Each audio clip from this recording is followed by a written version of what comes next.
We're going to go to the heart of the dark side of the Stone Zone, the man the Democrats fear the most, the mastermind, the practicer of the dirty trick, the perfecter of the dirty trick. Especially today on Halloween, we're honored to have him back on the program. Roger Stone! Whoa, Roger. Hey, Roger, welcome back. Glad to be here, but I'm all sweetness and light. You know that. Oh, Roger. So tell us, Roger, your reaction to the news on Friday, the bombshell, the October surprise that came just in time for Halloween. Does this put Donald Trump back in the game, Roger? I noticed a new New York Times poll that has Trump leading by 4 in Florida. And of course, last week on the show, we were ready to call it. So, no, I think he's very much in the hunt. I think this gives him the momentum in the final week. It really does kind of underline all of the vulnerabilities of Hillary Clinton. Roger, you know that the credibility, trustworthiness, and so on, the core issues that she's struggled with. Having said that, Roger, I mean, you know that presidential campaigns and presidents come and go, but institutions are permanent. Do you think that given the 11th hour nature of this release by FBI Director James Comey, does it tarnish the integrity of the FBI? And even though it may be beneficial to your campaign, do you wish it would have been done a little bit differently, Roger? Actually, I think it restores the integrity of the FBI. If anything tarnished it, it was acknowledging that she had broken all these laws, but then saying she wouldn't be prosecuted, which is what essentially the FBI director said in his statement several months ago. I might also point out to you that the former president of the United States, Bill Clinton, met with the Attorney General of the United States, James Comey's boss, only days before that was announced. So if anything's put a shadow on the FBI's reputation, I would say it was those things. Comey, I believe, has just perhaps salvaged his reputation. Roger, let me read to you a letter that was just released moments ago from Senate Minority Leader Harry Reid, and it was addressed to James Comey. He accuses him, by the way, of having broken the law and violating the Hatch Act as a result of this. The letter reads as follows. Director Comey, the double standard established by your action is clear. In my communications with you and other top officials in the national security community, it has become clear that you possess explosive information about close ties and coordination between Donald Trump, his advisors, and the Russian government, a foreign interest openly hostile to the United States, which Trump praises at every opportunity. The public has a right to know this information. I wrote to you months ago calling for this information to be released to the public. There is no danger to American interests from releasing it, and yet you continue to release calls to inform the public of this critical information. By contrast, as soon as you came into possession of the slightest innuendo related to Secretary Clinton, you rushed to publicize it in the most negative light possible. Is there a double standard at play, Roger Stone? First of all, there is no such information. Secondarily, this is why they call him Dirty Harry. This is a guy who paid hundreds of thousands of dollars to his granddaughter in campaign funds for quote-unquote jewelry that does not exist, jewelry that was allegedly to be given to his donors. If there's anybody who belongs in the slam, it would be Harry Reid. All right, folks, we've got a full lineup of calls for Roger Stone. If you Trump supporters out there, you want to speak to... That's right. Go ahead, make his day. You want to speak to the man himself, you can. 866-610-6397. Let's kick it off with John. Hey, John, you're on with Roger Stone.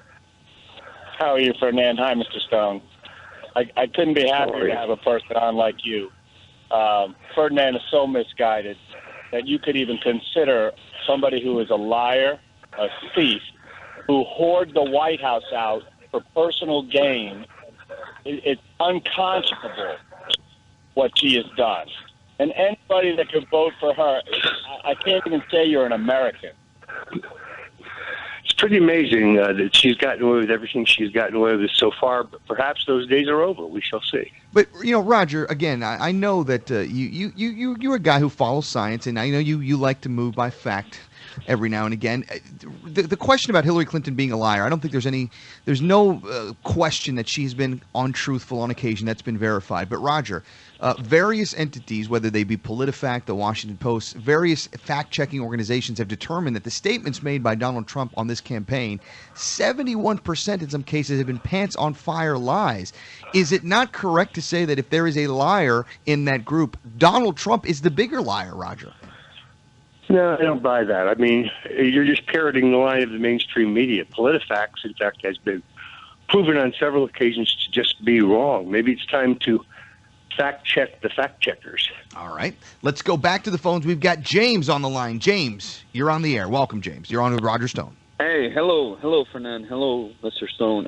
I wanted to make a couple points to you, Fernand, of what you said that Comey mentioned in his letter, that usually the FBI does not notify Congress. He also mentioned, I wanted to point out to you, that he also mentioned when he talked about Hillary Clinton not being charged, he also mentioned, to be clear, this is not to suggest that in similar circumstances, the person engaged in this activity would face no consequences. To the contrary, those individuals are often subject to security or administrative sanctions, but that's not what we're deciding here.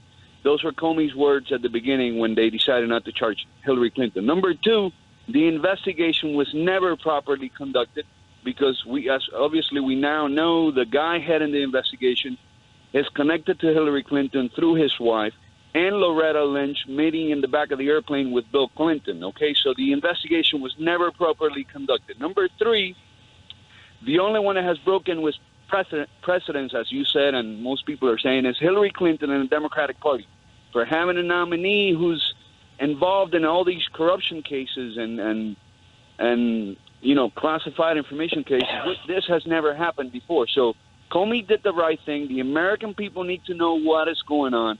And the FBI did the right thing this time by notifying the American people that they found additional evidence and they need to go through it. They never said she's guilty now, but they found additional evidence. And that's what James, let me ask you this. You made your points, and I heard them, because what is true now is that these are out there. They're now in the public court of opinion, and a lot of Americans will be voting with this information having been released. And I asked this to James. I ask it to Roger as well. If in spite of now this information being out there, and Hillary Clinton goes on to win the election, will you respect the legitimacy of her presidency, James? I will respect the legitimacy of the presidency after everything has been investigated, and as long as it's proven that fraud has not been committed. There's over 4 million people enrolled in the voting records here, and a lot of people know the majority of them vote for the Democratic Party. So we need to have election watchers. James, thanks here, for the phone call. I want to ask Roger. Roger, you've been concerned about what is it, Project Stop the Steal? You've been concerned about shenanigans. Have you seen anything that has been verified? Because here in Miami-Dade County, we actually saw 2 cases of voter fraud. It seemed that they were Trump supporters, though, that were involved in that, Roger. Actually, if you go to the Drudge Report right now, there's 30 separate stories from 30 different locations around the country where there has been voter fraud. So I'll respect the outcome of the election, the results of the election, once I become convinced that it has been fairly conducted and the election has been conducted with integrity. Absent that, no, I'm not going to blindly say that I'm going to support something until I see the process. I lived for many years in Miami-Dade County, where absentee ballot fraud is a fact of life. And therefore, when the president says voter fraud, that doesn't even exist, that's non-existent, I think we know better. All right, let's go. One more call. So go back to his previous point. Yes. Don't you find it troubling, Fernand, that Terry McAuliffe, the governor of Virginia, a Clinton fundraiser and crony, gives a $500,000 loan or gift to the wife of the FBI official running the investigation into her email? Do you not find that troubling? Absolutely. I agree with you, Roger. When I saw that story, I think we talked about it on this program, it was very disturbing. And again, the one thing about the Clintons is whatever has been their record of public service, and I think it's there for examination, there has always been the taint of the donor scandal around them. And I don't think that's different in this case. That's for better or for worse.